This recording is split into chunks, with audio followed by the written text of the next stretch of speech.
And welcome to the Alouettes Flightdeck, podcast dedicated to Montreal Alouettes football, presented by our good friends over at Royal Retros, where Cliff, you don't need a time machine in order to get some sweet, sweet throwback merch by heading over to royalretros.com. When you're there, make sure you use the promo code Flightdeck at checkout, and you will save 10% off your entire order. So royalretros.com, use the code, and grab some CFLPA merch, some Canadian football merch, some team and football Canada merch, and a lot of other great stuff that they have over there at Royal Retros. Again, that's over at royalretros.com. I'm Tim Capper. You can find me on X and Blue Sky over at Repact. That's REPPACT. Hey, hi, hello. I'm Cliffy D. You can find me over at X and Blue Sky at Cliffy D. Go Owls, go. Ale, Montreal. There you go. Oh, just another exciting day in the 514 where you just have to make up drama, I guess. I guess life isn't stressful enough living here that you just got to, dig your heels in for some more language, foofara, and to be a sports fan in this city, let me tell you. Yeah. Oh, yeah. Gee, I don't know what sports is going on right now. I don't know. Hockey playoffs, camps coming up. Look at the calendar. Look at the calendar, Cliff. I mean, look how many days it is until camp. Camp. We already know about the inter squad game. We know when that's happening. Mm-hmm. It's starting, buddy. It really is, and obviously, leading up to the beginning of camp, we have the CFL Draft. And as we premiered last week, it was the first of our two interviews with CFL Draft hopefuls. And if you haven't listened to last week's, make sure you go back to last episode, whether it be on YouTube or anywhere else you can find the podcast, and listen to it. It was good. I loved it. But the one this week is going to be even better. So, well, that's the goal, right? Is to always try to expand upon it. I mean, I'm thrilled that this year we were able to put together a 2-part series on the CFL Draft Prospects. Yeah. We had a great chat with Jeremiah Ojo last week, and yes, like Tim said, if you haven't had a chance to listen to it, by all means, find a way to listen to it because it was absolutely fantastic. And I think you folks will definitely appreciate this week's guest as well. Another young man looking to get his professional football dream started next Tuesday. Can you believe it, Tim? Next Tuesday is the draft. And this young man, like Jeremiah Ojo, could have his name called, hopefully by the Alouettes. But in theory, anybody could decide, you know what? I want him on my team. I want him wearing my colors. So we're very excited this evening to present part 2 of the CFL Draft Prospect Series, featuring none other than King Ambers. From the, I had this written down, from East Texas A&M University. Yeah. Defensive back. Formerly known as Texas A&M Commerce. Yes. So if people are wondering, like, where the heck is this school? It's like, well, yeah, it's known. It's just maybe not as known as the actual Texas A&M, but they definitely produce some good top-tier talent. And once you get the chance to talk with or listen to us talk with King, I think you're going to be very impressed with this young man. Yeah, I completely agree with you. As the before we get to the interview with King, the Alouettes did release today the official draft list of where all the Alouettes picks are going to be where they are on the list themselves within the draft. Also, they did release the global draft list also, but the global draft list really it's basically what it is. Nobody had their draft picks taken away, so it's basically from worst to best when it comes to that. So that's beside the point. But as I said, the team itself announced that they were going to be these were the picks for the Alouettes in the 2025 CFL draft. So the Owls have picks. It's nice to see, and I think we could probably say this every year, Cliff. It's nice to see that the Alouettes again have a first-round draft pick. I see the PTSD from the Johnny Manziel trade is still affecting you, and I'm sorry for that. Dear God, yes. I mean, listen, look, let's not forget, it was only 2 years ago the Alouettes had two draft picks in the first round. Actually, no, yeah, it was 2 years. So I mean, that's one thing with Alouettes general manager and senior vice president Danny Machocha. He's not afraid to wheel and deal if he has to. If he has a chance to move up or acquire an extra asset, he's not afraid to pull the trigger and make that move. And anything that's going to help benefit this organization, anything that's going to help bring in the best possible talent, those are the moves you have to make. And it's pretty clear that if you pick up the phone, if Danny Machocha is calling and you pick up the phone, he's ready to make a deal. It's almost like a game show, right? Let's make a deal. Exactly. And the cool thing too is that, I guess it'll be a pre and post draft availability for Danny Machocha as the team is announced. Danny will be available in the morning on Monday, and then after the draft itself will be held on, was it Tuesday? Oh, after the Owls' first selection. So he'll be available on Monday and Tuesday, but there'll be more to talk about, obviously, about this next week when we have the show. But for those who are curious and have not seen the list yet, here are the Owls selections for the 2025 CFL Draft, and they are as follows. First round, the Alouettes are going to have the 5th overall pick, and the reason for that is because of the teams that had lost a draft pick because of going over the salary cap, and those were they basically forfeited those. Second round, 14th overall. Third round, the Alouettes have 2. 23rd from BC and 26th. Then in the 4th, 35th, 5th, 44th. Good Lord. Too many THs. 6th round, 53rd. 7th round, 62nd. And then in the 8th round, the 70th pick overall. You should note that the 23rd overall pick, the one from BC, was as a result of the Alouettes trading Joshua Antwi to the BC Lions at the trade deadline last year. So as tough as it is to lose a great Canadian running back who was a part of the Grey Cup winning team, God willing, the Alouettes are going to use that pick wisely and draft someone that can also assume the national leadership role, if you will. So, I mean, listen, this team definitely has a lot of great Canadian talent, and the whole point of the draft is to bring in someone that's going to help lead this organization for years to come, or at least be a vital part of this organization. So, any chance you get to improve your stock, you have to do it. As I said, Danny Mac is not afraid to wheel and deal, whether it's just before the draft or even throughout the season, always thinking about the future.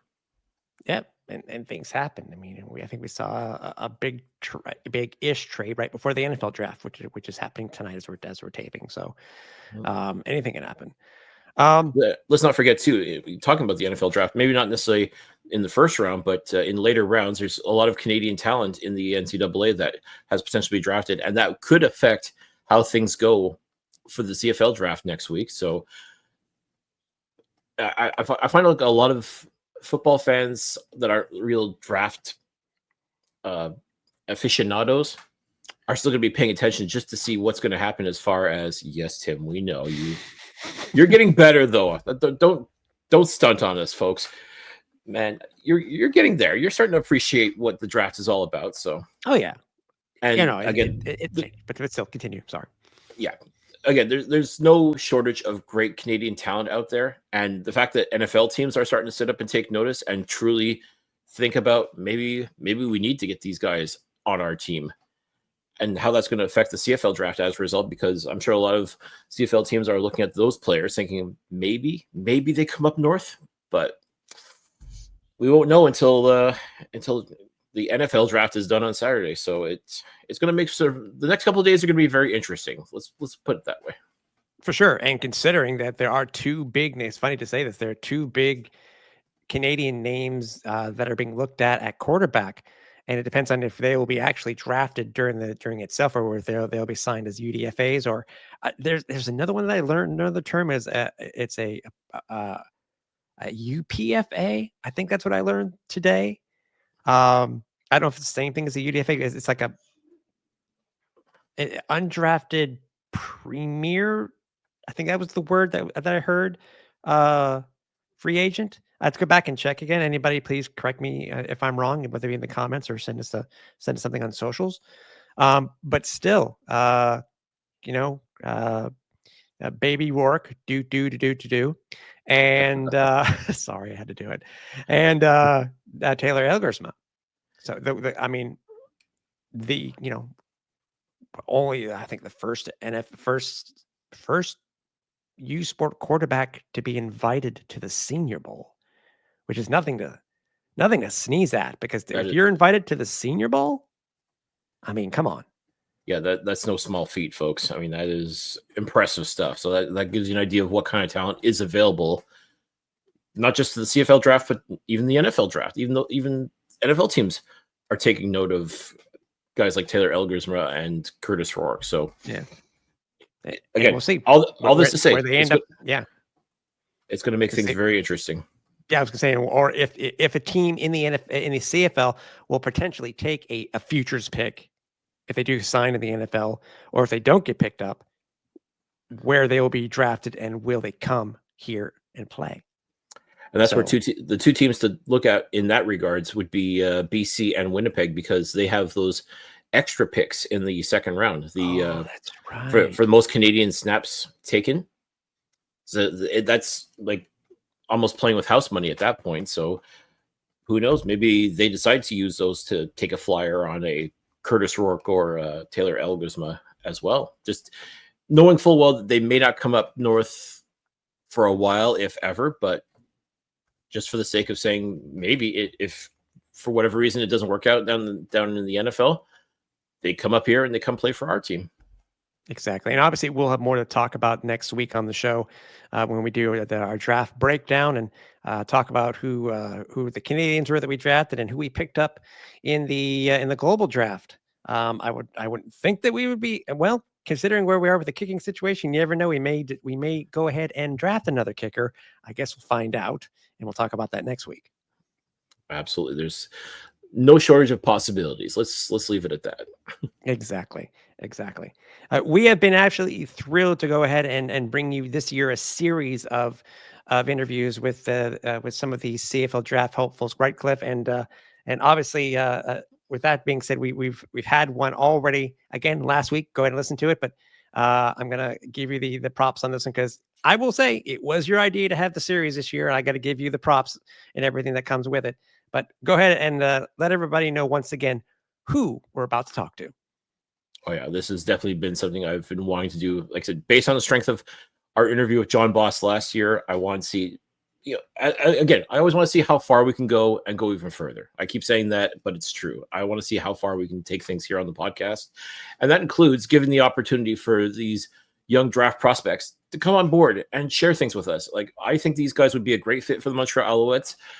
The Alouettes may not agree, or they might agree. We don't know. We won't know until next Tuesday, but the opportunity to be able to share these young men's stories, to me, is, I think, very important. Something that's important for them and for even our listeners and viewers, so that they get a chance to get to know these young men and find out what they're all about. And God willing, maybe they will play for your team. So, I mean, I'm glad we had a chance to do this series, and I definitely see us continuing this for years to come.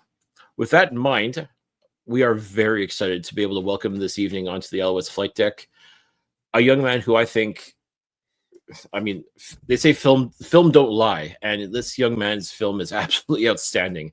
He's put up some impressive numbers, played some outstanding football so far in the NCAA, and he is ready to become a member of a Canadian Football League team. Without further ado, we are very excited here at the Alouettes flight deck to welcome aboard from East Texas A&M University, defensive back King Ambers. So, like we've done in the past, we want to make sure we want to bring in somebody who is eligible for the Canadian football draft coming up in May, and we felt that we would give players their chance to tell us about themselves, to promote themselves, and just talk about their career in football, and that's what we have tonight. Tonight we have it is. King Ambers, defensive back, who played for the East Texas A&M University Lions. King, welcome to the Alouettes flight deck. And I was about to say, I know your university changed names halfway through your career. So I was like, wanted to make sure I got the name correct for Yeah, everybody who's watching. So it's definitely something that we all have trouble with. It just happened like in the middle of our season almost, so it's definitely something we get adjusted to like on the fly. that's That yeah. is 'Cause I think that is different. Yeah, yeah, it was A&M. A&M. It was Texas A&M Commerce, and then we Yeah. changed to East Texas A&M. Mm. See, Okay. and that's like I think people know Texas A&M, the Yeah, Aggies, and then you got you're right, Texas A&M Commerce, and now this iteration, like wow, this is I need a program to keep up. yeah. A lot of changes going around. Definitely a lot of changes, but it's all for the better. All for the better. Mhm. To start about your career, I mean, as I said, even though, as we've seen with many players who get drafted in the CFL Canadian draft, you're a Canadian who is playing in the U.S. And I see that you started originally over at West Toronto Prep, and you ended up going to New Mexico Military Institute, King. Yes, sir. How did that end up that you ended up going from high school in Toronto and ended up going to the New Mexico Military Institute and then ending up over at East Texas A&M? One thing I always say is it's never really in my hands. It's always in God's hands. So when it comes to like following His path and His plans, it's like you never really know which way you're gonna end up going or where you're gonna end up being at. And just like growing up playing football in Canada, as much as we have the exposure and all the limelight that we can get out there, it's kind of like always one of our dreams to like go play in the U.S. If that makes sense, to go get that like full competition and exposure level. So that was something that I was really looking for at West Toronto Prep because our whole entire high school schedule was we played all American high school. So we didn't play any single games in Canada. So I believe that's probably what gave me the most exposure uh, to get noticed by New Mexico. And then really, I'm still shocked at how they found me in terms of just being a kid from Toronto going out to Mexico. But it was definitely a great opportunity to go out there and showcase myself. That basically what most people do on the JUCO stage is try to level up, go up to D2 or D1. I was lucky enough to go to D2 that turned into a D1. So because when I got to Commerce, I believe in 2020, we transitioned to D1 in 2022. So I got the best of both worlds with that aspect right there. It was definitely a windy path, but it all ends up in the same place at the end of the day. So football's football. Well, and they say you can't hide talent. So if you want to know why they were able to find you, it's because you clearly had the talent that somebody was paying attention. It's like, okay, we got to get this kid on the roster. So appreciate it. Thank you. Definitely. That's definitely how it goes. If you got what it takes, they're gonna find you. That's one thing I always believe for sure. now, were you playing 4-down football in like for Toronto or? Yeah. West Toronto Prep, it was 4-down football because, like I said, we played all American high school, so we were playing all the American football rules, and then New Mexico, East Texas, all American football rules. So But you've had no. Go. Sorry. no, I was gonna mention that I do have 3-down experience just because basically all the way up until my senior year of high school, all the way up until West Toronto Prep, I've been playing 3-down football from high Okay, because school, including with my summer league as well. Yeah. okay, just because I've heard different stories throughout Canada, like kids starting in high school, or like we don't have Pop Warner obviously, but like any sort of junior football. Sometimes it's 3-down, sometimes it's 4-down. Sometimes you don't start playing 3-down football until you start getting to Canadian University, or if again someone follows the path that you do, all you know is 4-down football. But the fact that you've got 3-down and 4-down football experience, I think that's only a good thing as far as I'm concerned. Yeah. Nah, I mean, when we first started out, like my summer league as like a kid, I believe it was 4-down until we turned about like 11, 12 years old, and then I was in the 3-down, so Canadian football rules, like the whole shebang system from about 12 all the way until about 18. So it's not like I'm unfamiliar with the rules or the way the game works. It's really just I say more so getting accustomed back to like the the very minimalistic details of it, like the field spacing and the techniques to use, those type of things. I'm definitely I'm well. about to say also, I think one of the big differences too, it's funny you say the king, you really can't, when you talk about the waggle, you're the one who's going up against it most of the time. Will be going up against it most of the time. So, Yeah. by the way, and it's funny. I saw what you're saying. You're over to New Mexico Military Institute. I mean, is it like you said is that a JUCO, as you were Yes, saying? sir. Or Yes, sir. okay. And just for those who may not know that particular acronym for what JUCO is, we have it as an example of here what it is here in Quebec. It's CEGEP football. Yeah. But for those, explain what a JUCO is if they don't happen to know. Okay. So JUCO is like junior college. That's the short form for it.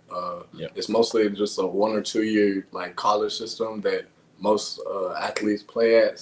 I believe it's NJCAA is like the level of competition, and it's like that's where people that didn't either have the exposure or maybe just didn't have the right GPA, grade point average, or whatever the case may be, is they get a chance to go out there and play at the NJCAA level and compete and be showcased over to the bigger colleges and stuff. So.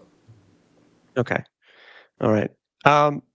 I as I said, I look at your career and stuff like that too. And I mean, what got you into football, King? I mean, it's everybody, as you said, has their own path, but for you in particular, what got you into football?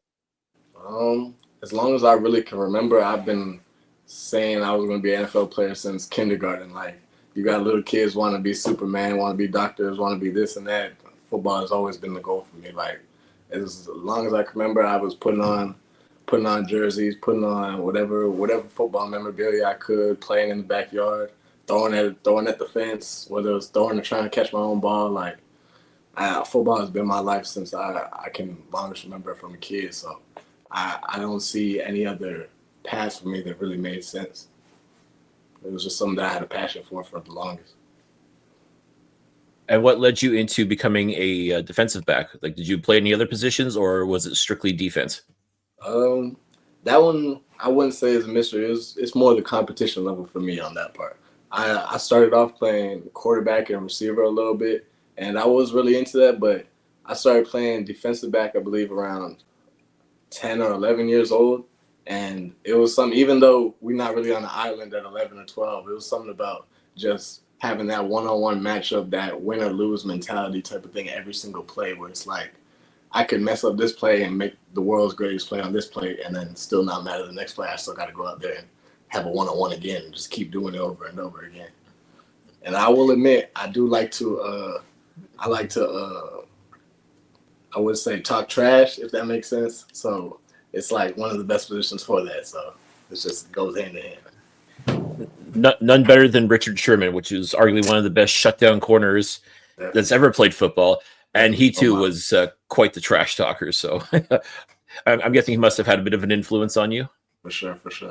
Name a few people that I would say have an influence on just my game and technique would be Dion was the first kid. Like, as a kid, that was my favorite player growing up. Mm-hmm. Then it moved on to guys like Aqib Talib and Richard Sherman. And then nowadays, playing and studying the game, I say Patrick Surtain is probably one of the people that I pay attention mostly to. Yeah. I tell you, that's some pretty inspirational talent right there. I mean, if you have half the career that those guys have had, I think you'll be doing very well for yourself. Definitely the goal. Not to say too, and Cliff, we've had some trash talkers, very well-known trash talkers here in Montreal and in the CFL, haven't we? Oh my word, yeah. I think a lot of, Canadians have that reputation of being nice, but I think ask anyone on the secondary, they will talk some junk. And listen, I'm here for it, right? Whatever you can do to get in your opponent's head. That's why I feel like we earn the right to do so. If we doing everything the best athletes on the field doing, but backwards, we earn the right to at least to talk a little smack after we make a play. That's how I feel like it goes. And as they say, it ain't bragging if you can back it up, right? There you go, exactly. So at what age? So as you said, you started at defense around 10 or 11 years old. When did you finally hit you that, you know what? I'm able to hit people and hurt people, and I'm not getting in trouble for it. It was probably, I say, actually, when I was about 9 or 10, I was playing receiver and I got hit, and that's probably what struck a struck a lightning bolt in my head. It's like I need to switch sides so I can do the hitting, so I'm not being the guy that's catching all the contact. You know what I'm saying? I like to deliver contact, so I definitely wasn't trying to be on the wrong side of too many more hits, and that's just what flipped that switch in my head. I gotta play some defense.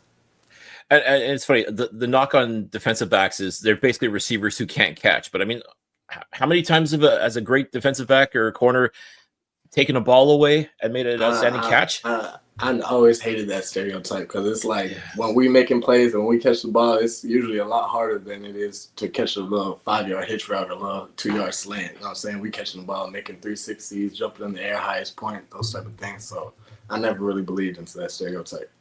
Yeah, exactly. The 50-50 ball, you got to make sure that you're on the good part of the 50 ball. Exactly. We've seen some great defensive backs too, Cliff, who've made plays themselves. So you know what?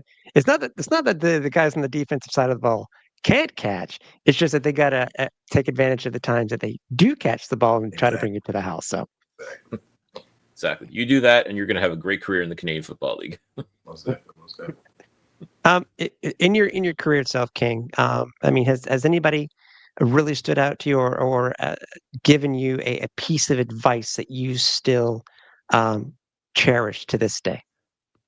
Yeah, I wouldn't say it was really. It's more so just a motto that I have, and it's like I learned this a couple of years ago. Is that every single person has like the same 24 hours in a day, so it's like if you take advantage of your 24 hours, whether you're using 16, 18, all 24, if you have to, like that's really what makes the difference between good and great. Is the people who take advantage of their 24 hours every single day and just use it to 1%. You know what I'm saying? One of my old DBs/DCs, Kyle Williams, he always told us that 1% is basically all you need to do.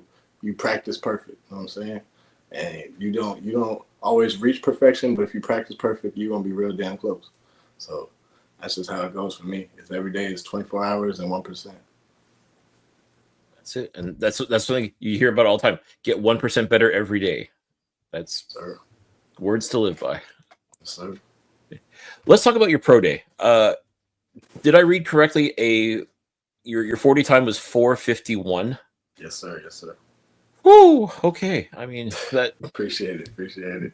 It's definitely, my goodness. We were aiming for 4.4s, but I can't be too mad. You know, as much training and technical gifts that I got, I'm not Usain Bolt. I didn't get to put on the flashy finish, so it was definitely still a great number. Definitely though. I'll say. I mean that's. My goodness. I mean, especially too with your measurables, 6'1", was it 190 pounds? I mean, like that's going up against some of the big body receivers in this league that you're going to be facing off against. I tell you what, those kind of gifts and that kind of speed will serve you extremely well. Definitely appreciate it. Now, let's also go into the combine. You were at the CFL combine. Share a little bit with your experience because unfortunately, for whatever reason, the Canadian Football League decided not to televise it or live stream it. Like pretty much all we had to go on was like eyewitness accounts or just getting the stats afterwards. And you put up some very respectable numbers, but talk to us about the combine experience. Definitely. It was definitely a very good experience. Like a lot of it was a little new to me just in terms of like the big stage, I guess you would say, and getting that chance to be around a lot of Canadian talent that I never got a chance to be around. So it was good getting to see I wouldn't say the group of guys that I'd be facing with in general, but the group of guys that I'm competing against, if that makes sense. Mm-hmm. And I loved it though. It was great atmosphere. You know, it was a lot of competitiveness, but not like where people are trying to step on each other's toes in that sense. It was more so just everybody trying to show out and be the best they could be. Got to be the Rough Riders facilities. It's pretty tough. It's a little cold, but it was definitely something to look forward to. You know what I'm saying? And overall, it was just a great experience from the practices to the rehab and training facilities and everything. It was all good. Just give you a nice little taste of what's to come, I guess. Exactly. Have the particular coaches that you were able to when you guys did the practice portion, do the one-on-ones and actually put on the pads, any particular coach really stood out to you? Because I know we do know that Alouettes defensive coordinator Noel Thorpe was one of the main guys doing it there. But any of the coaches that really stood out to you? I was gonna say him, and I say the DC for the weekend, Brad Monson. He was definitely, those two were definitely guys that were given that little tad bit of details or like the little technique tips that you need at the next level. You know what I'm saying? That help make that transition from college to pro a lot more simpler, if that makes sense. So they were definitely two guys that helped me out with advice and just being more knowledgeable in the game. And arguably two of the best defensive minds in the Canadian Football League. So when they speak, you would be wise to listen. Exactly, definitely. You were talking about the different aspects. You said seeing new coaches at the combine and stuff like that, and learning new stuff and more about yourself, and obviously learning about the game. Which do you think was tougher for you? Was it mid university career going from D2 to D1, or was it taking part in the pro days and or the combines? I would say it's definitely more the pro days and combines, just in more of the sense that I feel like there's not much, like I might get a little adversity saying this, but I don't feel like there's too much of a difference between the D2 and D1 levels, like drastically. As much as we all love football, we all know that it's the trenches that play the biggest factor in a lot of everything. So like that's the major difference between D2 and D1, but there's a lot of guys that I can know that can play at all across the board from D2 to JUCO to D1, and the skill positions we got to go against. It's always day to day and game to game when it comes to that type of stuff. So being under the spotlight and the pressure and the anticipation that the pro day and the combine builds up is definitely something that I say is a little bit more challenging, if that makes sense. Okay. Well, when you think about it, I mean, you're basically doing a job interview 9 times over.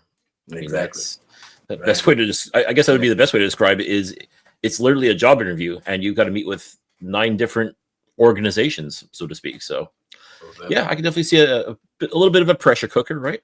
Yeah, training all this time, literally since the season ended, training and getting ready just for one day, basically. So it was kind of. Yeah, and Cliff, it's a pretty good segue because what I was going to ask you, King, is in particular about the interviews itself, because as people know, when it comes to the combine, you do have I guess we say interviews with each and every team within the CFL, whether it be through GMs or head coaches or whatnot. Tell us about your experience. I mean, we've heard some things where sometimes players are asked some of the weirdest questions in the world, and some of them are asked just simple, straightforward football questions. What did you take away from that whole interview process? I would definitely say there was a few times when it felt like we were getting a little in depth in those interviews, but at the end of the day, I know for me personally, being a Canadian guy who's been in the American system for so long and kind of being sort of unheard of and unnoticed all the way up until like this draft process, a lot of the times they were mostly just trying to get like the tit and tad bits of information out of me that they could get that they really wouldn't have got from anywhere else unless they asked me themselves. So I understand that they were definitely getting a little personal with some questions, but I say it was definitely all around great because I got a chance to put my football self out there, if that makes sense. I got a chance to not brag or not be cocky or nothing, but to be confident just in being able to put myself on a board or answer some of these questions. And it definitely felt like an experience that I'd go through multiple times if I had to. Would you say whether there's any like really offbeat questions, like anything that was really trying to maybe get you off your game a little bit, like something that you'd be like, hey, why are you asking me this? Nah, most of the times they kept it professional with me. Other than they had a couple family questions that they asked me, but it was really nothing like out of the ordinary for real. So I didn't have nothing that I can make a story out of for real. Okay, because I've heard some real doozies. You know, like people ask me like, "What's your favorite nursery rhyme?" or "What's your favorite Mountain Dew flavor?" You know, stuff like that. And like, we ain't getting nothing crazy like that. Okay, fair. Yeah. Like I say, sometimes I think they just do that. They just kind of throw those curveballs in just to kind of throw you off your game just a little bit. Nah, for sure. I definitely believe that. like being with the other players, as you said, you were able to, meet and talk with some of the guys who've been playing Canadian ball, and some of the guys obviously were coming in from the U.S. also at the combine. What was it like being able to basically sit down and trade stories with these guys who have played that are at the same that were at the combine like you? It was definitely fun. It was something that's like just being able to have some camaraderie with the guys that you're still competing with, because it's for all of us, it's a new experience for all of us. Like, we're all going through the same things with the same thoughts in our minds. So being able to have those like breaks at lunch and dinner, and being able to just like you say, trade stories and have our different times where we're talking about what we went through at this college, what we went through at that college, and somehow it's all a small world and we all went through the same thing. So it was definitely a good time over there with those guys. Yeah, it's fascinating. Like you're absolutely right. And when they talk about football as family, I mean, in a sense, it is, because yeah, you're all coming from different walks of life, but you're all there for the same goal. You're all there for the same purpose, and you've all kind of taken that same path. But like you said, sometimes you just take it in a different manner than that guy over there, for example. So it's just, but at the end of the day, it's all coming together for the same common goal, right? To Exactly. become professional football players. So as we're coming up on the draft itself, obviously I'm curious to know what your thoughts are. I'm sure any player, no matter how long they've been playing football, getting it, just getting that chance to hear your name called coming, by any CFL team, I'm sure you're looking forward to. Is there, have you set any particular goals yourself for draft day or stuff like that? Or is it just a matter of, as you're saying before at the very beginning, however your path will go, your path will go? Yeah, that's how I've always been. I'm as much as I can be a go with the flow type of guy, or I can be a plan it all out type of guy. At the end of the day, I never go against what God has planned for me. So if He has me planned to end up in BC, or has me end up planning to be in Edmonton or in Montreal or in Toronto, like I've never been too concerned about where I'm ending up. It's more so how I do and what I do when I get there. So that's just what I've always been focused on. Now, are you planning to have any draft day party? Like invite some friends, family over to see? Oh, yeah. Definitely gonna have the family come together. Gotta, as long as I've been away and focus on my goals and trying to get things done, I gotta bring my family and my support system in. I gotta have that one night, one time, just to be able to celebrate and then get back on course. That's it. So, celebrate that night, but then the next day, right back time to go to work. Yes, sir. I was about to say you get drafted and camps start in less than a month. So for you, it'd be less than a week. So Yes, sir. Definitely. Gotta get straight back onto the chopping block. Yeah. Well, that's it. But that's, again, this is what you've been working towards. This is like every moment has been leading up to this. So no doubt in my mind that you're ready to go. You're ready. All you just need to know is, where am I going? Exactly. That's just what it comes down to. So if you were, before we let you go, we wanted to at least to give you a chance to um, let people know about you. I mean, if you were to tell, whether it be coaches that are listening or whether it be fans that are listening from other teams and stuff like that, or whether it be, you're potentially, fans from Alouettes Nation, stuff like that, what would you want to tell them about yourself? I was going to tell them that the person that they're getting is going to be a dominant and unmovable force in your organization, in your community. I'm going to try to bring light to every single walkway, room, wherever I go. I'm going to try and bring a competitive edge. I'm going to bring determination. I'm just going to be somebody that y'all can rely on to do their job. That's what I want to tell whoever drafts me. So essentially, you're going to live up to your name and be a king. Is that what you're Yes, saying? sir. That's always the goal. That's always the goal. We live up to the name, then we've done everything right. There you go. And I have to say too, I mean, like the CFL has lots of original, outstanding names, and you would just be adding to a great lineage, as far as I'm concerned. Definitely. I love to hear it. Love to hear it announced. I love to hear it announced. Oh, yeah, I will admit that would be cool. And I can only think of how they have sometimes those, I'll call them sometimes the cheesy headlines in the newspapers. But you know what? For you, I'm Nothing sure against it it. doesn't matter to you because it's like, My name's in the paper and I'm being talked about, so it doesn't matter. I got nothing against the little corny joker or not. Whether they use my name, I'm happy about it. Well, listen, we're going to officially crown you as a part of Alouettes Nation, God willing. Hopefully, the organization is paying attention to this young man and hopefully are ready to give your phone number a call on draft day. But King, before we let you go, drop your socials. Where can people follow your path to the draft? Where can they follow your career? Where can they follow you on social media? Go. All my social medias are exactly my name spelled, King Ambers, just with an extra S on the end. You can find me on Twitter, Instagram. That's really it. I'm not too much of a social guy, but you're going to be able to see the path for sure. I definitely will be documenting the journey. That's it. There you go. Ladies and gentlemen, there you have it. King, this has been a blast, man. Thank you so much for this. Thank you for sharing your process with us, and we are definitely looking forward to draft day. Like I said, hopefully you'll end up in Alouettes colors, but no matter where you go, I think it's safe to say, I think we feel as confident as speaking on Tim's behalf that we will be following you. We will be backing you 100%. However your career goes here in the Canadian Football League, we'll be rooting for you. So thank you again for joining us on this episode of the Alouettes Flight Deck, and best of luck on draft day. Thank you. Much appreciated. Thank y'all for letting me be able to expose and be able to put myself out there some more. So it's now down to the draft, really, Cliff? It's determining where these guys are going to end up. But I love how when you make these suggestions and when we talk about who we want to bring on, it's all about a fit for the Alouettes, a potential fit for the Alouettes.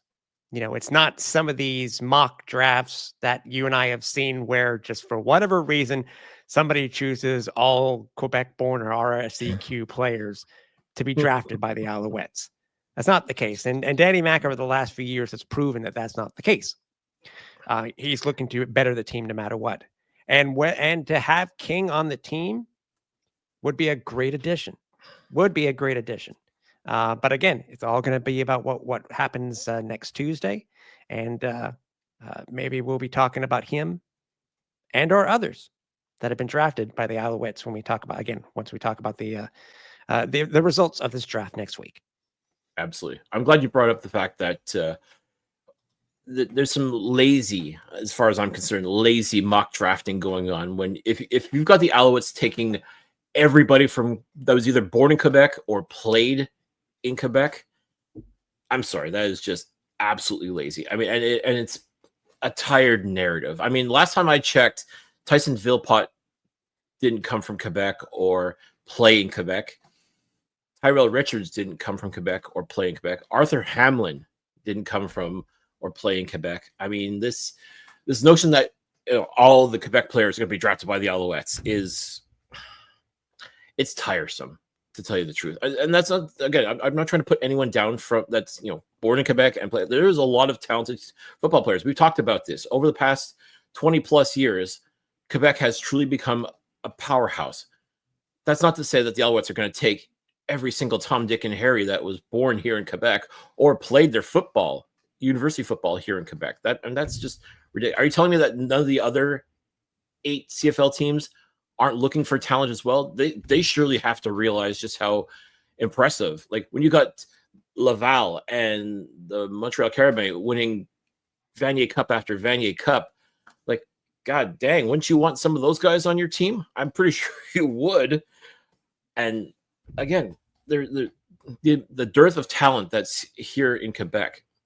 To think that it's just simply for the Alouettes, or the Alouettes are going to hoard all of these players is ridiculous. Like, you want to take the best player possible. And Danny Machocha has said in the past that if it comes down to, if we find a player of equal talent or better, we're going to go with Quebec-born player every single time. I get that, but that doesn't mean you're going to take every single player. I mean, that is ridiculous. Mm-hmm. With that in mind, again, Jeremiah Ojo, yes, he's a Quebec-born player, or technically not Quebec-born, but he's a Quebec player. Played his university football in Quebec. Would make a lot of sense for the Alouettes to draft him because he's a phenomenal football player.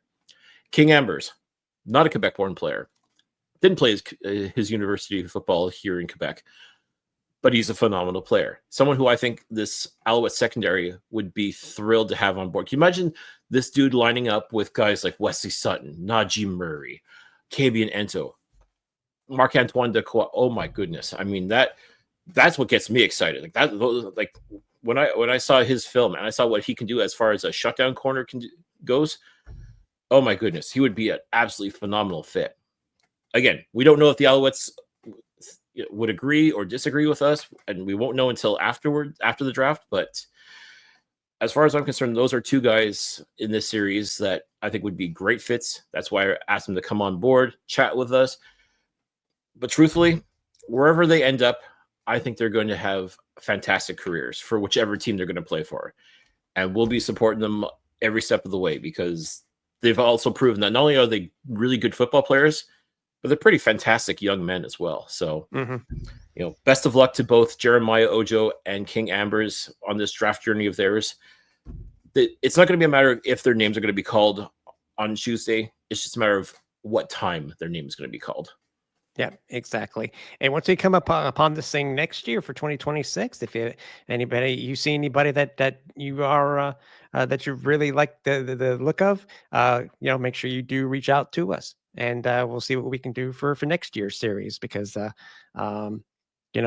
well as the series has gone so far, there's no reason why it won't be a yearly thing. So. Do not forget, we are on social media. You can find us almost anywhere, almost any of the aggregates where you can find podcasts. You'll be able to find us. You can also find us on our main page, and that's over at www.alouettesflightdeck.ca, where you can see all of the shows, every single one that is going to be there. All 269 of them are listed there. Also, if you wanted to follow us elsewhere, you can follow us on X or over on Blue Sky, and that's over at Alouettes FL Deck. If you want to follow us on Facebook, that is over at Alouettes Flight Deck Pod, and over on Instagram and YouTube, that is at Alouettes Flight Deck. Speaking of YouTube, you can find not only the audio version of this show, but you can also find the full video broadcast version of the show also there. And also coming back very soon, because camp is coming up and we will be doing quite a few things from St. Jerome.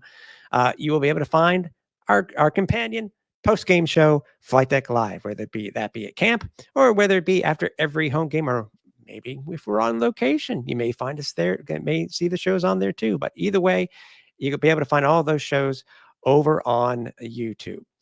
Also, if you're looking to find some new fresh gear for the 2025 season, we do have some things planned that will be available, or hoping very shortly.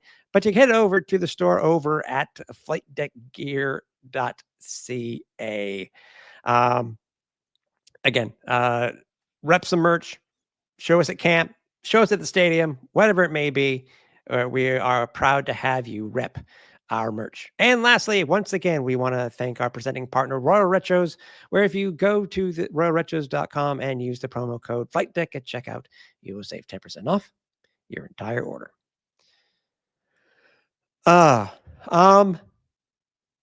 Today, it was announced about a month ago, that the CFL, the Randy Ambrosie tenure has ended. And the league officially had the announcement today for the newest commissioner, 15th commissioner in the CFL, and that is Stuart Johnston. Had a press conference today, Q&A. Again, it's a brand new commissioner, having his own ideas, but there's a very interesting thing about this commissioner when it comes to where he's come from. And I think it's not your normal businessman who's coming, Cliff, to be who's hired as the commissioner. It's not your normal player, former player who has been brought in as the commissioner, but he has a little bit more, Commissioner Johnston has a little bit more of a pedigree, doesn't he? Absolutely. It seems like we're in the media era of things. I mean, you look at the Alouettes owner, Pierre-Carl Pelledo, who a media magnate in his own right here in Quebec. And now the CFL has decided that the next person to lead this league should also be a former media magnate as well. Former president of TSN and Bell Media, Stuart Johnston is. Bringing that perspective to the Canadian Football League is definitely going to be interesting. One of the things that he has talked about is how media is going to be reflected when it comes to the presentation of the CFL and its 9 teams. One of the things that really caught my interest was the fact that he talked about new media being at the forefront, or wanting to be, a much bigger player when it comes to the CFL itself and how the product is presented. And that's interesting for us because as content creators, we're now in that sort of spot, like that new media, I guess, if you want to call it that, versus legacy media of radio, television, newspaper, which is, I think, for a lot of people, starting to go the way of the dodo bird. The future is now. And I think that Stuart Johnston realizes that and wants to bring a new innovative approach to how this league is presented, how this league is covered. And for people like us, that's extremely exciting because we've strived to provide as much interesting content as possible, whether it's, giving you stats, sharing our opinions, analysis, anything to do with the Montreal Alouettes and the Canadian Football League. That's something that we have strived to do for, this is our 10th season in doing that. So we're, I'm not saying we're experts by any stretch, but I mean, like we certainly strive to provide the best possible content in that regards. And it now sounds like, perhaps the CFL will be looking more towards people like us, other podcasts, bloggers, and other sorts of alternative media to help tell the story of this league. And to me, I think that is what's going to help get this league into the 21st century and beyond. And I think this is what is desperately needed, because I think a lot of people kind of look at the CFL still as a niche interest. Like, if you love it, you love it. And if you don't like it, you're probably never going to like it. But maybe if it's presented in a different light, maybe if you have a chance to see things from a new perspective, as opposed to the same tired old look that's had over year after year after year, maybe at that point, maybe that's how you attract the younger viewers. That's how you get people that are, on their phones or on their tablets and laptops. And this is how they consume media nowadays. You got to be able to have that out there for them. And if the CFL is able to capture that demographic, capture that audience, and get their attention and keep it while presenting how great the Canadian Football League is, that's a win all day long. Yeah, for sure. And obviously he's the guy who's going to have to be dealing with, more than just one person in the room, because, being as the commissioner, even though he is the face, he's going to have to be dealing with the other 9, the other 9 governors. So he has to deal with all 9 teams to decide which direction they want to go and stuff like that. And he was asked, some pretty interesting questions from the media that was there. And it was a combination, by the way, you talk about new media, it was a combination of traditional and new media that was there at the press conference today. And it's, didn't make any promises. And I think that's what's very interesting, especially, with the tried and true question about expansion. Very interesting answer on expansion. I think it was really the right answer, Cliff. It's that we need to center on the 9 teams currently that are in the CFL. Make sure that they do become profitable. Make sure that they're able to go to that next echelon when it comes to that next level, to make sure that they do become profitable.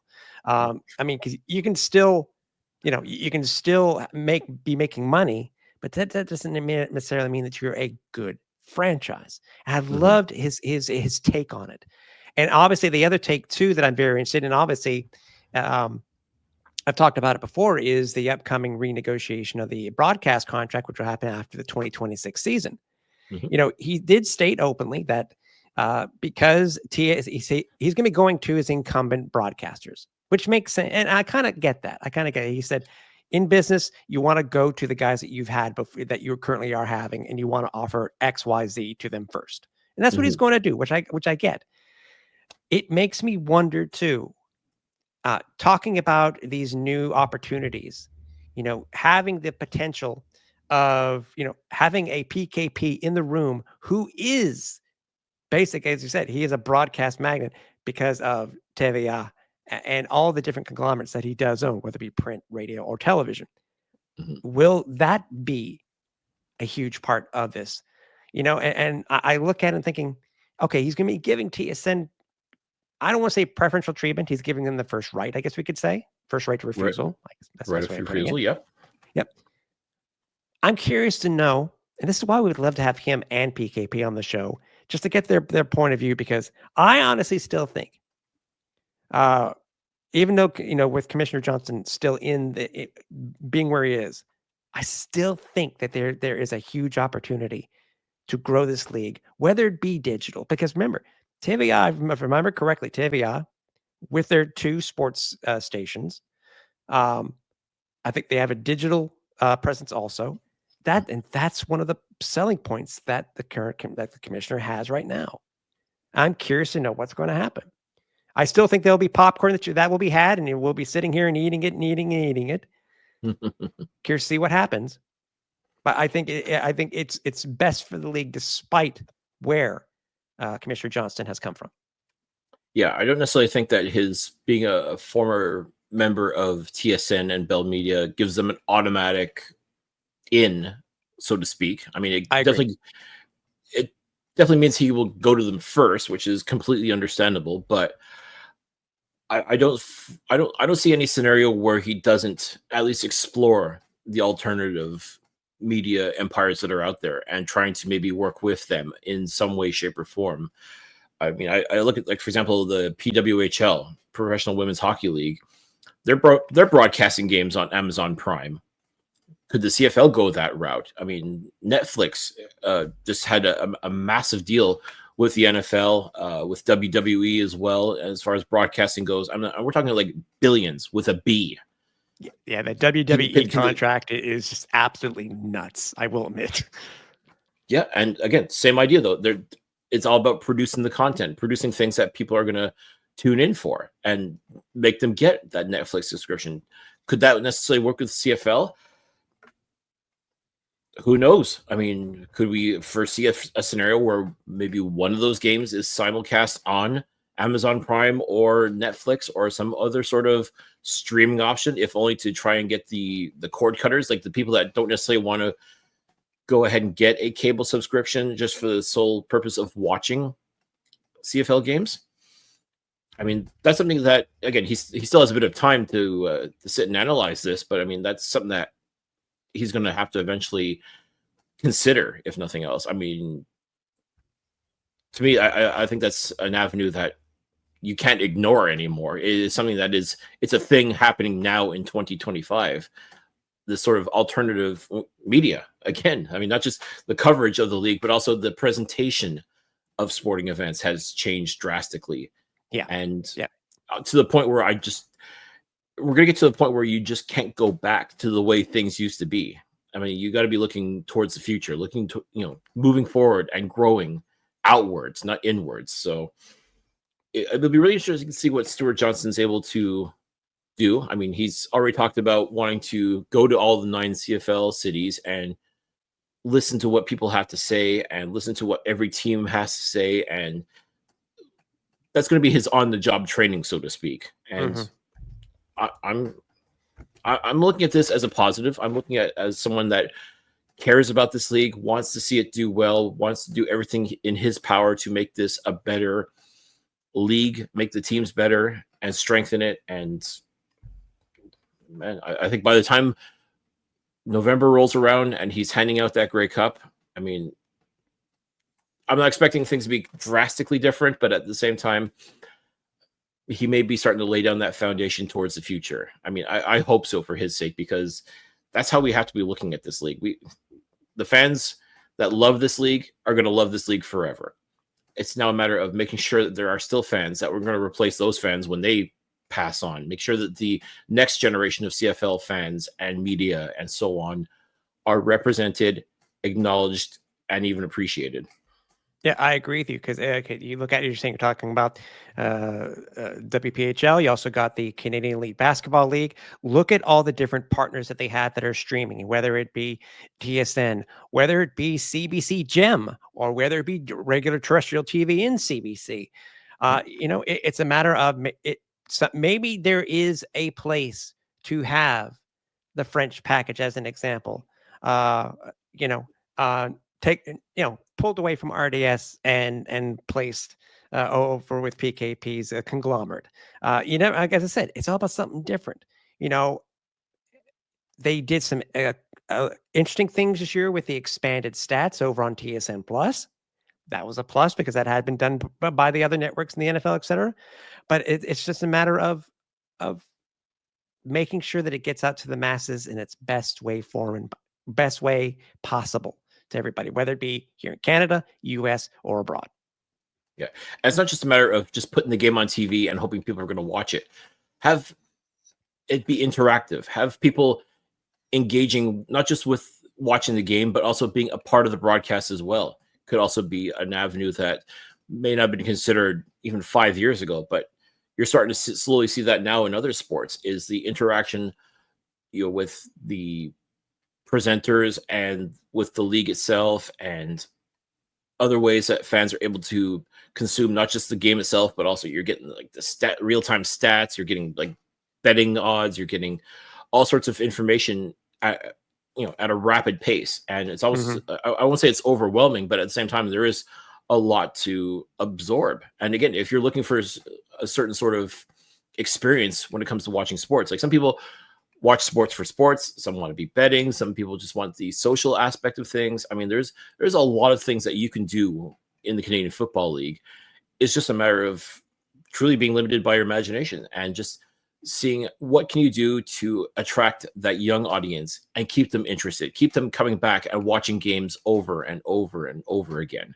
To me, that's going to be let's say not the hallmark necessarily of Stuart Johnston's regime, but it is something he's going to have to take a look at and find a way to, I don't want to say coddle the old time fans, but make sure they know that they're appreciated as well for their undying support and keeping this league afloat.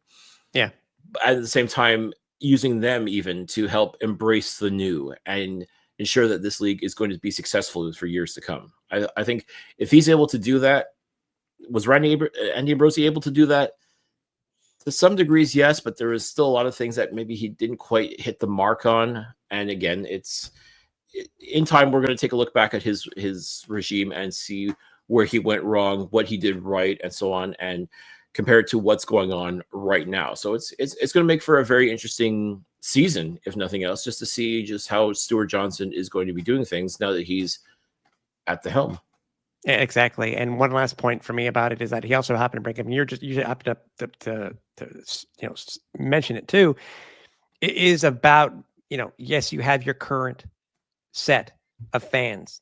It's about also bringing in the new set of fans, whether it be through, I think they talked about flag football and stuff like that. It's a matter of getting that new and next generation of fans to come to a game, enjoy the game, and still watch the game, and just, again, keep the fan base growing, keep the fan base going. That's the main thing. So, absolutely. I mean, listen, we're on board. We've been on board for a long time now, but sooner or later, unfortunately, we're going to have to eventually give up this mantle to someone younger and ready to take on the future. So, I think that's going to be it's going to be interesting to see now where this league goes from here, because I think right now the league is in pretty good shape. We've got owners that care. We've got local ownership taking care of each team for the most part. There's a major investment from every CFL team into this league. It's just now a matter of taking that excitement, that enthusiasm, and growing it even more, and making sure that everybody coast to coast cares about the CFL, is interested in the CFL, is invested in the CFL. I mean, the whole thing about buying Canadian now and being, Canadian 100%. I mean, what better opportunity to do that than to go all in on the Canadian Football League and all 9 teams? And who knows, maybe if you do that and you show that interest, you show that maybe one day we will get that 10th CFL team, whether it's in the Maritimes, Quebec, anywhere in this country. You never know. But I think focus on what you have right now, because as they say, the grass isn't greener on the other side. The grass is greenest where you water it. You water the grass you have now. The 9 teams, make them as strong as possible, make them as relevant as possible in their cities and throughout the country, and make this league as relevant as possible. You do that, and you will be a very, very successful commissioner. Yeah. And we do hope to have him on the show. Sooner or later, we hope we would be more than happy to have him on the show to talk about the CFL. We're not that hard to find. Yeah. Again, thanks to everybody who took part in our CFL Draft Prospect Series this year. We went from 1 to 2, well, maybe 3 next year. We don't know. It's all about what we're looking at and who we want to really showcase what the players that we want to showcase. But again, stay tuned to stay tuned to us here at the Flight Deck, and we hope to give you more information and goodies throughout the season. I can tell you, and I think we're actually starting a little bit earlier than normal. We are now on a weekly basis. We can tell you, so you will be getting the Alouettes Flight Deck every week now through the Grey Cup, and we're really looking forward to everything starting up. And we got the next 2 weeks. We got some interesting stuff over the next 2 weeks, and we're pumped. We're leading right up to camp, and again, we're really pumped to have you along, especially as we celebrate this 10th season here. Cliff, any other words of wisdom? Anything you want to mention before we head off this week? You pretty much said it all. I mean, like, this is our 10th season. We are definitely excited. We're now back to being on a weekly basis, and I'm thrilled. I'm definitely thrilled to be able to keep doing what we're doing, keep telling the stories, keep letting you know all about the Alouettes, letting you know about the Canadian Football League. And it's going to start next Tuesday with the draft. As I said, I'm really excited for our guests that we had on the past 2 weeks, Jeremiah Ojo and King Ambers. There's no question in my mind these guys would be absolutely great Alouettes. But regardless of where they end up, they're going to be great football players. I'm excited to see who the Alouettes do decide they are worthy enough to wear the blue and the red. And as you said, as soon as that's done, pretty much you're right into training camp, and we're just jumping in full force, both feet. And I'm excited. I am definitely excited for some Canadian football to be back. And, well, truth be told, I say let's go. Let's effing go. It is time. It is time. The winter's over. We are definitely into spring. Football season is literally right around the corner, folks. So if you haven't already, if you're watching us on YouTube, make sure you hit the thumbs up, hit the notification bell so you know when we go live, whether it's with a new episode or when we go live with Flight Deck Live. Make sure you're a part of the flight crew, ladies and gentlemen, because you're going to be hearing from us every week until December, basically. So come on board. That's right. I was gonna make a joke too. I'm gonna make it anyways. So you're saying allez effing allez. Let's effing allez. we appreciate everybody who's joined us this week. And again, if you miss any part of any other episodes, head back to our archive. They will still be there for you to listen to. So for everybody here at the Alouettes Flight Deck, for Cliffy D, I'm Tim Capper. We're on final approach.